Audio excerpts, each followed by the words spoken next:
Hey, this is my third line translation of The Dream of the Rood, lines 1 through 69.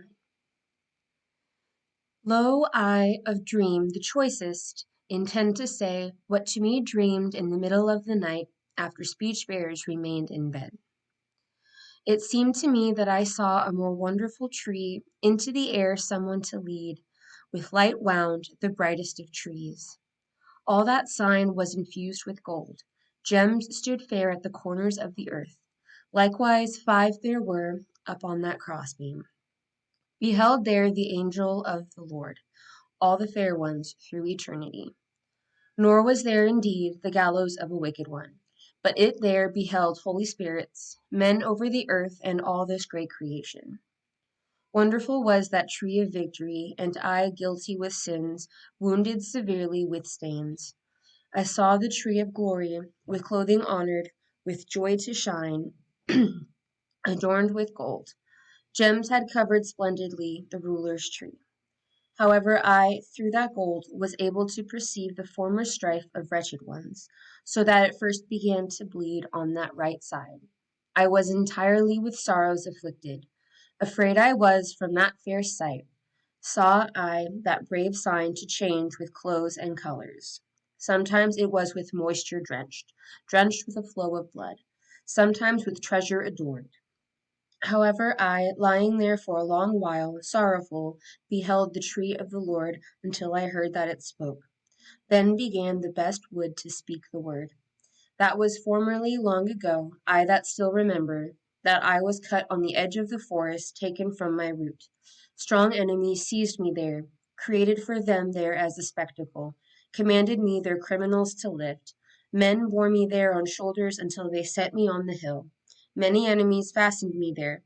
I then saw the Lord of mankind to hurry with great strength, that he on me wished to ascend. There I then dared not to bow against the word of the Lord, when I saw to tremble regions of the earth. Entirely I was able to kill enemies, yet I firmly stood. Then undressed himself the young hero that was God Almighty, strong and resolute. He ascended on to gallows high, brave in the sight of many, when he wished to redeem mankind. I trembled when that warrior embraced me. I dared not yet to bow to earth, to fall to the quarters of the earth. But I firmly had to stand. I was raised, cross. Raised I, the noble king, the Lord of heavens, to bend me I dared not. They drove through me with dark nails. On me were those wounds evident, open, hostile wounds. I dared not to injure, not one of them. They mocked us both together. All I was drenched with blood, poured from the side of that man, after he had his spirit sent on. I have endured many of cruel events on that hill. I saw the God of hosts severely to stretch out. Darknesses have covered with clouds the body of the ruler, shining splendor. Shadow went forth, dark under clouds. All creation wept, lamented the fall of the king. Christ was on the cross. However, there came from afar eager ones to that noble one. I that all beheld. Grievously I was with sorrows afflicted. I bowed, however, to those men by hands, humble with great zeal. They seized their Almighty God, lifted him from that heavy punishment. The warriors abandoned me to stand covered with blood. All I was severely wounded with nails. They laid there the limb-weary one, the Lord of heaven, and he himself there rested for a while, weary after that great battle. Warriors began to make that earthen house for him in the sight of the killer.